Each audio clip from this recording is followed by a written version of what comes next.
Pan-Africanism is the conviction born among people of African origin and descent that across all their scattered homelands they share common interests, a common history, and a common destiny. It is, the historians Hakim Adi and Marika Sherwood write, a byproduct of slavery and colonialism, a 200-year movement for equality and against exploitation. This deck draws on their book, Pan-African History, which gathers the thinkers and activists who built that idea from the Anglophone and Francophone worlds alike. From 18th century formerly enslaved writers to the presidents of independent Africa, these are the women and men who insisted that the liberation of one was bound to the liberation of all. There has never been a single agreed definition of Pan-Africanism, the authors admit, because it has taken different forms in different times and places. Their working definition is generous: women and men of African descent, whose lives and work served the social and political emancipation of African peoples and the diaspora. What unites their many visions is a belief in some form of unity or common purpose. Modern Pan-African history begins with the transatlantic slave trade that scattered Africans across the Americas from the 16th century, and with the global capitalism, colonial rule, and racism that followed. It is the story of ideas, movements, and organizations that celebrated Africanness, resisted oppression, and refused the lie of African inferiority. Pan-African history opens with three figures who struck the first blows: two formerly enslaved writers in Britain, and the man who turned a slave revolt into a nation. Olaudah Equiano was born around 1745, by his own account in the Igbo village of Asaka in the Kingdom of Benin, and kidnapped with his sister at about 11. He survived the Middle Passage, slavery in Barbados and Virginia, and service in the Royal Navy, before buying his own freedom in 1766 from a Quaker merchant in Montserrat. In 1789, he published The Interesting Narrative of the Life of Olaudah Equiano, an instant bestseller that ran through 9 editions in his lifetime and helped found the slave narrative tradition that shaped Frederick Douglass. As a free man in London, he led the Sons of Africa, the first black abolitionist circle, working with Granville Sharp to expose the Zong massacre, in which a captain threw 132 Africans overboard for the insurance. He died in 1797, 10 years before Britain abolished the trade. Kwame Ottobah Cugoano was born about 1757 in the Fante village of Ajumako in what is now Ghana, and kidnapped at 13, sold first to Grenada and brought to England in 1772. There, working alongside Equiano in the Sons of Africa, he produced one of the most radical books of the age. His thoughts and sentiments on the evil and wicked traffic of the slavery and commerce of the human species, published in 1787, was the first book by an African to demand not merely reform, but the total abolition of the slave trade and the freeing of every enslaved person. He argued that the enslaved had a positive duty to emancipate themselves, and that every Briton who did not actively campaign against slavery shared in its guilt. He even proposed a naval patrol of the African coast and a legitimate trade, measures Britain would adopt only 20 years later. On the French sugar colony of Saint-Domingue, Toussaint Louverture led the only successful slave revolution in history. Born into slavery around 1743 on the Breda plantation, he had learned to read and risen to a state steward before the French Revolution's Declaration of the Rights of Man lit the fuse.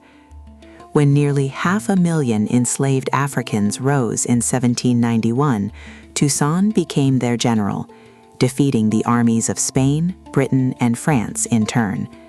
His 1801 Constitution abolished slavery forever and made him governor for life. Napoleon answered with 43,000 troops. Lured to a parley, Toussaint was seized and shipped to a freezing fortress in the French Jura, where he died of neglect in 1803.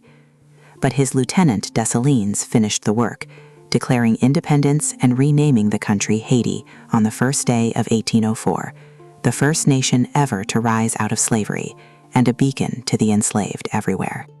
As legal slavery persisted and Europe carved up Africa, a new generation fought to refute the lie of African inferiority, some by returning to Africa, others by demanding their rights at home. Martin Delany was the great 19th century champion of Black nationalism and return. Born free in Virginia in 1812, he trained as a doctor, admitted to Harvard's medical school, then expelled when white students protested, and for 2 years co-edited Frederick Douglass's North Star. Where Douglass sought integration, Delany sought a homeland. His 1852 book on the condition and destiny of the colored people argued that Black Americans could never be free in a nation built on their bondage. In 1854, he chaired a national emigration convention, and in 1859, he led the Niger Valley Exploring Party, signing a settlement agreement at Abeokuta and proclaiming Africa for the African race, the phrase Marcus Garvey would later make famous. During the Civil War, he became the first Black field officer in the Union Army. His analyses of race and colonization, the authors note, foreshadowed both W.E.B. Du Bois and Frantz Fanon. Edward Wilmot Blyden was the 19th century's foremost theorist of African pride. Born free in the Danish Virgin Islands in 1832 and refused admission by American colleges because he was Black, he sailed to Liberia in 1851 and became in turn Professor of Classics, Secretary of State, Ambassador, and President of Liberia College. In books like Christianity, Islam, and the Negro Race, published in 1887, he was the first to articulate the idea of the African personality, the distinct genius and dignity of the African race, and to call for an African university and a cultural nationalism rooted in the continent itself. His ideas seeded the Francophone Négritude movement and shaped Casely Hayford, Garvey, Padmore, and Nkrumah. Yet the authors note his contradictions. He supported British imperial expansion as a vehicle for what he called African regeneration. He died in Freetown in 1912. Frederick Douglass took the opposite road from Delany, not return, but the demand for full citizenship in the land of his enslavement. Born a slave in Maryland in 1818, he taught himself that reading was the road to freedom and escaped north in 1838. His 1845 narrative of the life of Frederick Douglass became the most famous of all slave narratives, and in 1847 he founded the newspaper The North Star, becoming the first African American to own a publishing house. Douglass opposed Back to Africa schemes, insisting Black Americans would win their rights at home. He championed women's suffrage, backed John Brown, and recruited Black soldiers for the Union. After the war, he served as Marshal of Washington and Consul General to Haiti. In a life of more than 2,000 speeches, he became the foremost African American voice of the 19th century, dying in 1895. In West Africa itself, James Africanus Beale Horton began to turn Pan-African feeling into political science. Born in Sierra Leone in 1835, descended from liberated Igbo captives, he became an Army Surgeon Major, repeatedly passed over for promotion because of his race. In 1868, he published West African Countries and Peoples, subtitled A Vindication of the African Race, a systematic argument that Africans were fully capable of governing themselves, and a blueprint for self-government drawn from a House of Commons committee's own recommendations. Horton also tried to build economic independence, founding the Commercial Bank of West Africa in 1882 and becoming one of the region's richest men. Later historians called him a herald of the dawn of nationalism in modern Africa, whose ideas Casely Hayford and others would develop into the nationalist movements of the next century. He died in 1883. At the turn of the century, the idea acquired institutions, an association, a conference, a name, and a generation that organized across continents. The word itself was coined around the Trinidadian barrister Henry Sylvester Williams. In 1897, he founded the African Association in London, and in July 1900, he convened the first Pan-African Conference, the first international gathering of people of African descent, which, the authors write, established the phrase and the notion of Pan-Africanism. The conference petitioned Queen Victoria over abuses in southern Africa and issued an address to the nations of the world, drafted by a committee that included a young W.E.B. Du Bois. It contained the sentence that would define the age: "The problem of the 20th century is the problem of the color line." Williams launched a journal called The Pan-African in 1901 and nearly became Britain's first MP of African descent. He died in 1911, but in a final twist, his widow's lodger fathered the boy who became George Padmore. If anyone earned the title Father of Pan-Africanism, it was W.E.B. Du Bois. In 1895, he became the first African American to earn a Harvard doctorate, and his 1903 masterpiece, The Souls of Black Folk, diagnosed the double consciousness of being both Black and American. He helped found the NAACP in 1910 and edited its journal, The Crisis, read in 150,000 homes. Above all, he built the movement's central institution, convening a series of Pan-African congresses in Europe and New York between 1919 and 1927 to press the colonial powers.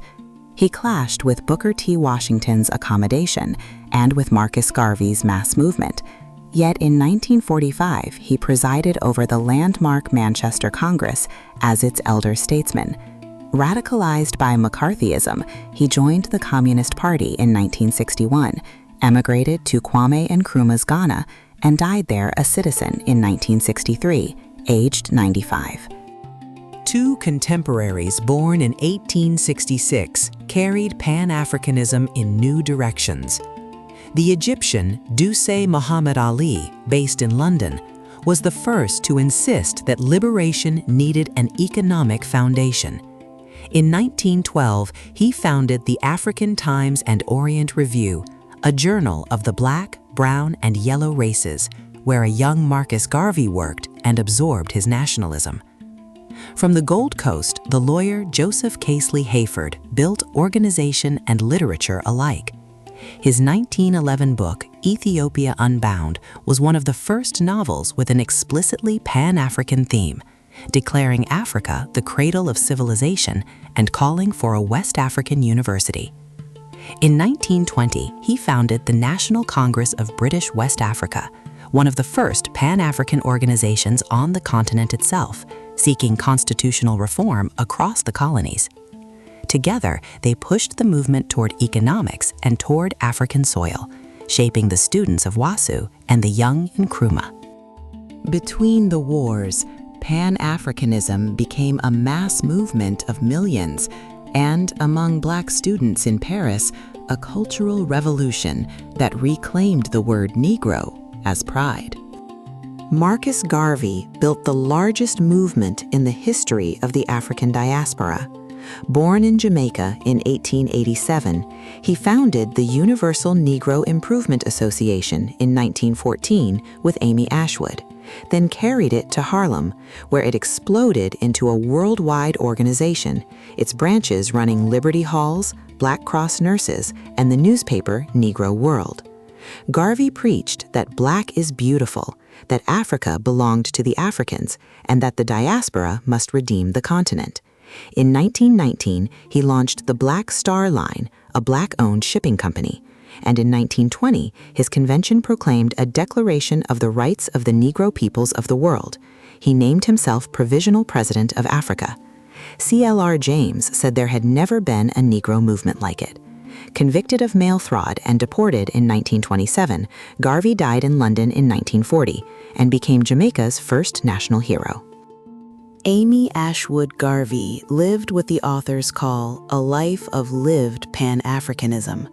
Born in Jamaica in 1897, she co-founded the UNIA with Marcus Garvey at 17 and briefly became his wife, but her refusal to be subordinate ended the marriage, and she went on to a remarkable career of her own.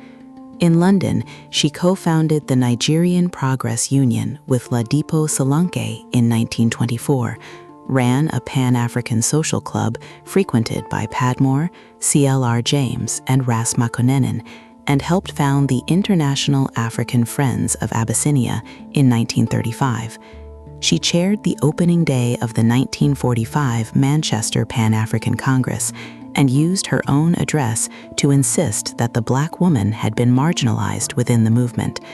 Traveling between Britain, the United States, the Caribbean, and West Africa, she founded women's centers and mentored a generation. She died in 1969.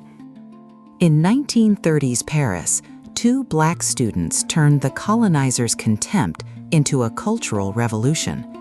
The Martinican poet Aimé Césaire and the Senegalese scholar Léopold Senghor met at the Cité Universitaire, where Césaire said, "In meeting Senghor, I met Africa," and together founded the journal L'Étudiant Noir, in which Césaire coined the word Négritude, the embrace of Black African cultural values as a source of pride, not shame. Césaire's searing poem, Notebook of a Return to My Native Land, became its manifesto, and in 1947 they helped found Présence Africaine, the movement's great publishing house. Their paths diverged.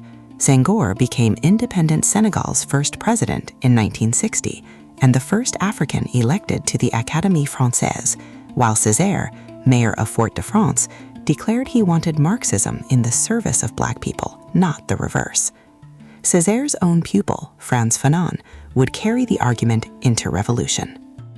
The Senegalese historian Cheikh Anta Diop gave Pan-Africanism a scientific foundation in the deep past.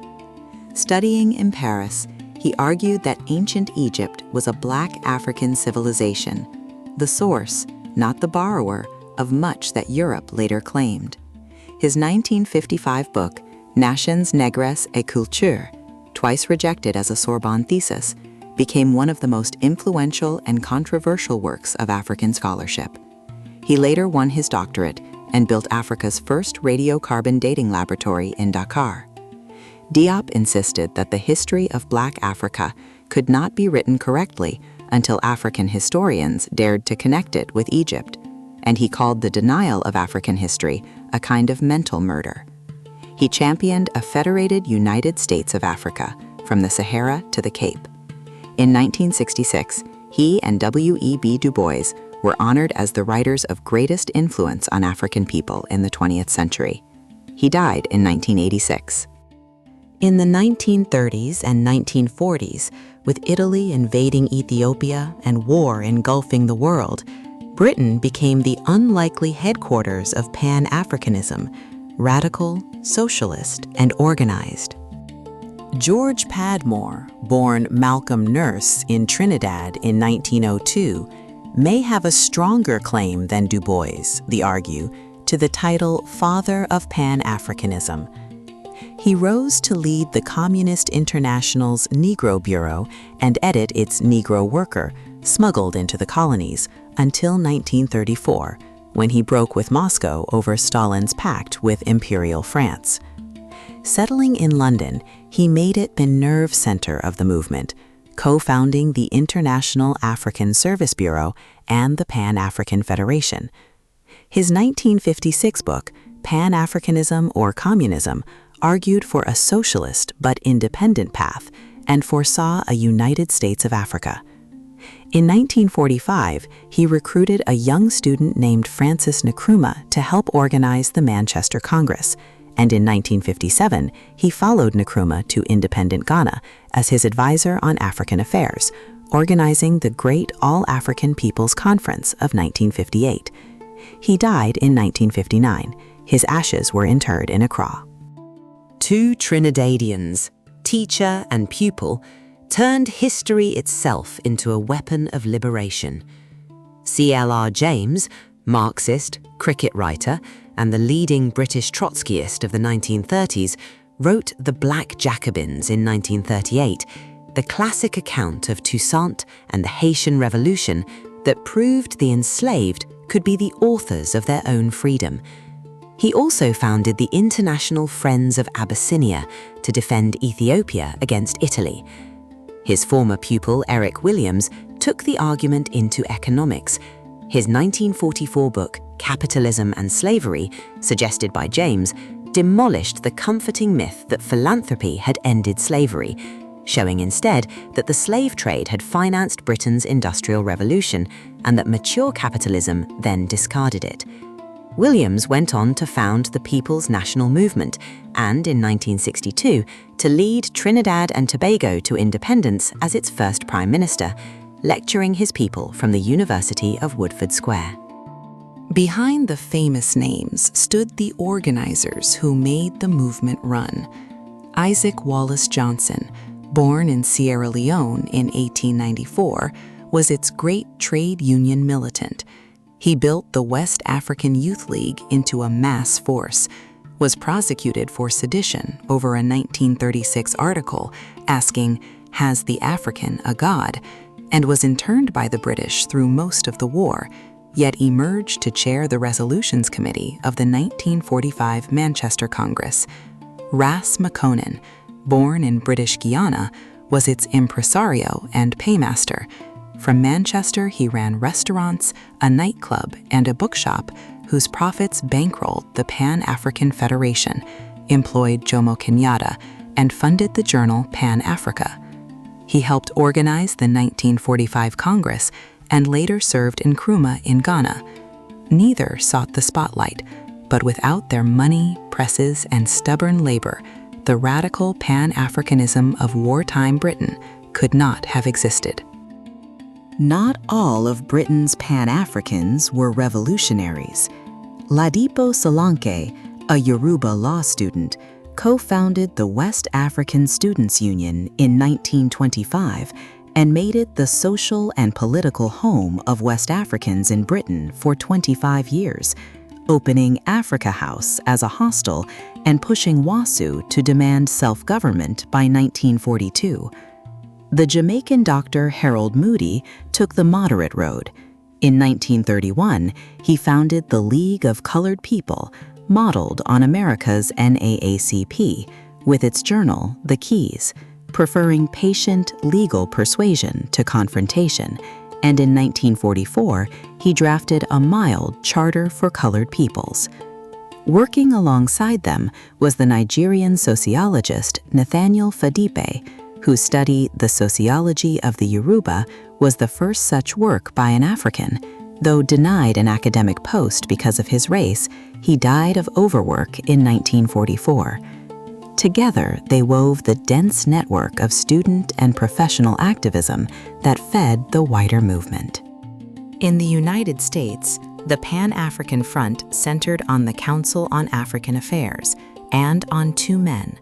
Paul Robeson, the world-famous singer, actor, and athlete, said he had discovered Africa in London, studied its languages, and declared that the artist must take sides.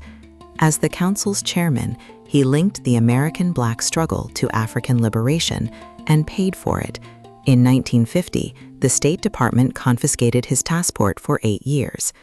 His indispensable partner was the scholar Alphaeus Hunton, the council's educational director, who edited its journal New Africa, wrote Decision in Africa, and went to jail in 1951 rather than name donors to a civil rights bail fund. When the Cold War crushed the council, Hunton followed Du Bois to Ghana to work on the Encyclopedia Africana, dying in exile in Zambia in 1970, a man Nkrumah called grand and selfless. In October 1945, in a modest hall in Manchester, the movement reached its apogee. The 5th Pan-African Congress, the 6th, the authors insist, was organized by George Padmore, assisted by the young Kwame Nkrumah, and presided over by the 77-year-old W.E.B. Du Bois, who was made its international president.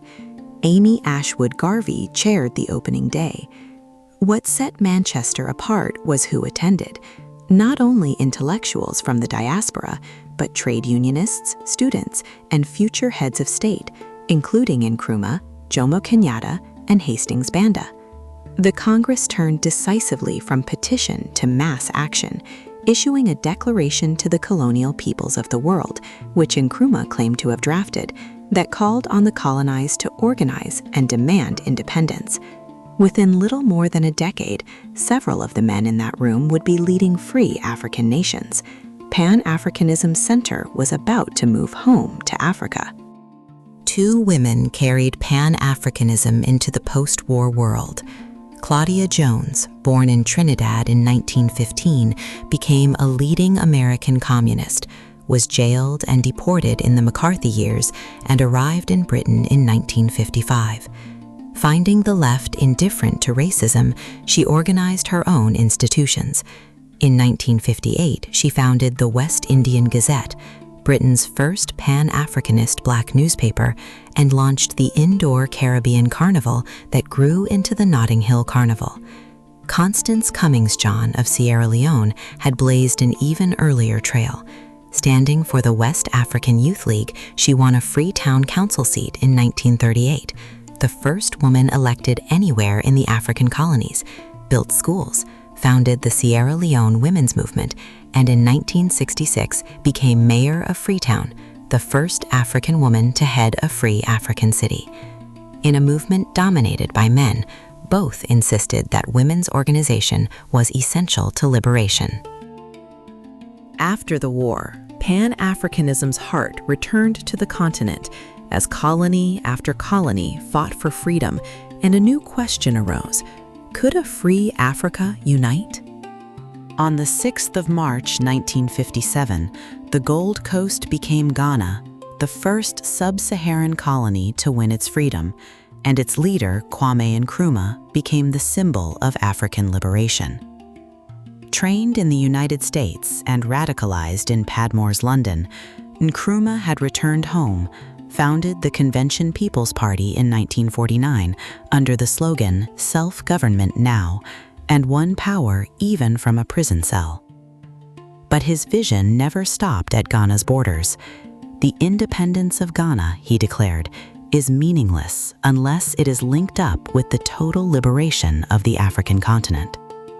He made Accra the capital of Pan-Africanism, convening the conferences of 1958, forging a union with Guinea and Mali, and pressing relentlessly in his book Africa Must Unite for a continental government. He was a principal architect of the Organization of African Union in 1963. Overthrown by a coup in 1966, he died in exile in 1972. Independence was rarely given freely. In Guinea, the trade unionist Sékou Touré made the boldest gesture of the era. In 1958, he led the only French colony to vote no to de Gaulle and choose immediate independence, declaring, "We prefer poverty in freedom to riches in slavery." France withdrew its capital and personnel overnight in revenge. Touré answered by forging a union with Nkrumah's Ghana and later sheltering Nkrumah after his fall. In Algeria, freedom had to be torn from France by war. Ahmed Ben Bella, a decorated veteran turned rebel, helped found the FLN, which launched the armed uprising in 1954, a war that cost perhaps 1 million Algerian lives. Imprisoned in France for 6 years, Ben Bella emerged to become independent Algeria's first president in 1963, making Algiers a haven for liberation movements and a force in the new OAU, until his own overthrow in 1965. No story showed the limits of independence more starkly than the Congo's. Patrice Lumumba, a former postal clerk, founded the Congolese National Movement, and in June 1960 became the first prime minister of a vast mineral-rich nation, calling its freedom a decisive step towards the liberation of the whole African continent. Within days, Belgian officers fomented a mutiny, Belgium sent troops, and the mineral province of Katanga declared secession, backed by Western capital. Lumumba appealed to the United Nations, but its forces never evicted the Belgians and instead disarmed his own army. When he turned to the Soviet Union for help, a CIA-backed colonel named Mobutu seized power. Lumumba was captured and in January 1961 handed to his enemies in Katanga and murdered, with Belgian officers supervising and Western governments complicit. He became a global martyr of African unity and a warning, Nkrumah said, against trusting the powers that profit from division. From opposite ends of the continent, two leaders bound African unity to socialism. Gamal Abdel Nasser seized power in Egypt with the Free Officers' Coup of 1952, nationalized the Suez Canal in 1956, and emerged from the ensuing crisis as a hero of the Global South and a leader of the non-aligned movement. He made Cairo a base for liberation fighters, broadcast the voice of Free Africa, and worked to keep North and Sub-Saharan Africa united in founding the OAU. In Tanzania, Julius Nyerere, known simply as Mwalimu, the teacher, and never once accused of corruption, founded TANU in 1954 and left his country to independence in 1961. His 1967 Arusha Declaration set out an African socialism of self-reliance and communal Ujamaa villages. Our goal, Nyerere said, must be a United States of Africa. He hosted the liberation movements of Southern Africa and the 6th Pan-African Congress.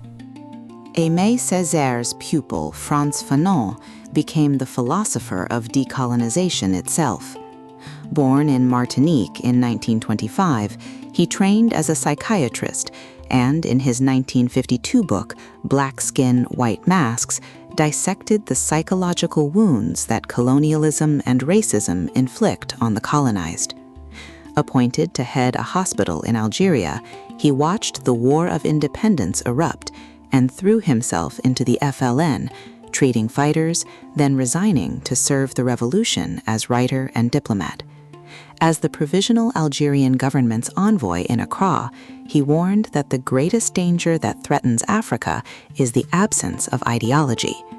His final incendiary book, The Wretched of the Earth, finished as he was dying of leukemia in 1961, argued that the peasantry were the true revolutionary class, demanded reparations from the rich world, and described anti-colonial violence as a cleansing force.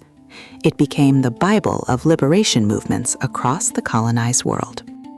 Amilcar Cabral was the most original strategist of the armed struggle, a Cape Verdean agronomist who had surveyed the soils and the suffering of Portuguese Guinea. He founded the liberation movement PAIGC in 1956, and from 1963 led a peasant guerrilla war that by the late 1960s controlled most of the countryside against 30,000 Portuguese troops, building schools, clinics, and horts in the liberated zones as he went. Cabral insisted that revolution required thought as much as rifles. In his 1966 speech, The Weapon of Theory, he declared that nobody has yet made a successful revolution without a revolutionary theory, and that the educated must commit suicide as a class to be reborn among the people. Culture, he argued, was itself an act of resistance. His watchword was, "Tell no lies, claim no easy victories." In January 1973, months before independence, he was assassinated by an agent recruited by the Portuguese secret police. As the continent freed itself, the diaspora radicalized anew, and the long struggle turned to its final frontier, the fall of apartheid in South Africa. In the United States, two leaders embodied the diaspora's bond with a freeing Africa. Martin Luther King preached nonviolence, drawn from Gandhi and the Gospel, led the Montgomery bus boycott and the March on Washington, and won the Nobel Peace Prize in 1964, insisting that injustice anywhere is a threat to justice everywhere. and that segregation in America and colonialism in Africa sprang from the same white supremacy. He went to Ghana for its independence in 1957. Malcolm X took the other road. Raised by Garveyite parents, he rose through the Nation of Islam, then broke with it, made the pilgrimage to Mecca, and in 1964 founded the Organization of Afro-American Unity, modeled on the OAU, vowing freedom by any means necessary. He toured Africa, met its presidents, and begged the OAU in Cairo to bring Black Americans' cause before the United Nations. Both men were assassinated, Malcolm in 1965, King in 1968. Walter Rodney joined scholarship to revolution and paid with his life. A brilliant Guyanese historian, he taught in Tanzania and Jamaica, giving free history lectures to workers and Rastafarians, the groundings collected in his 1969 book, The Groundings with My Brothers. When Jamaica's government banned him in 1968, riots erupted in protest. His 1972 masterwork, How Europe Underdeveloped Africa, argued that Africa's poverty was not a failure to develop, but the deliberate flip side of Europe's wealth, a relationship beginning with the slave trade's loss of development and continuing through colonialism's cultural imperialism. Returning to Guyana, he was barred from his university post and co-founded the multiracial Working People's Alliance to challenge the Burnham regime. He held that Pan-Africanism must be an internationalist, anti-imperialist, and socialist weapon. In June 1980, he was killed by a car bomb at the age of 38. The liberation of Africa could not be complete while apartheid stood, and its final frontier produced the century's most celebrated prisoner. Nelson Mandela, born to Tembu royalty in 1918, helped found the ANC Youth League in 1944, led the Defiance Campaign of 1952, and helped frame the Freedom Charter. When peaceful protest was met with the Sharpeville Massacre and the banning of the ANC, he founded its armed wing, Umkhonto Wesizwe. At the 1964 Rivonia trial, he told the court he had cherished the ideal of a free and democratic society, an ideal for which I am prepared to die. He was sentenced to life and spent 27 years in prison, much of it on Robben Island, refusing release on any terms but freedom.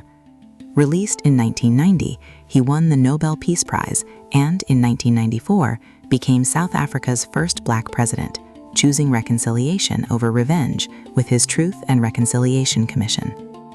From Equiano's pen to Mandela's presidency, 200 years separate the first and last figures in this history, yet a single thread runs through them all: the conviction that the freedom of Africans everywhere is one and indivisible. They were enslaved writers and revolutionary generals, poets and presidents, communists and Christians, and they often disagreed bitterly about how to reach the goal. But whether they sought a return to Africa or rights in the diaspora, a cultural renaissance or a socialist revolution, they shared a belief in some unity of purpose among the peoples of Africa and its diaspora. That belief built the African Union and outlived every empire that tried to crush it. Pan-African history, Ottobah and Sherwood remind us, is not finished. It is the ongoing story of a people refusing to be divided.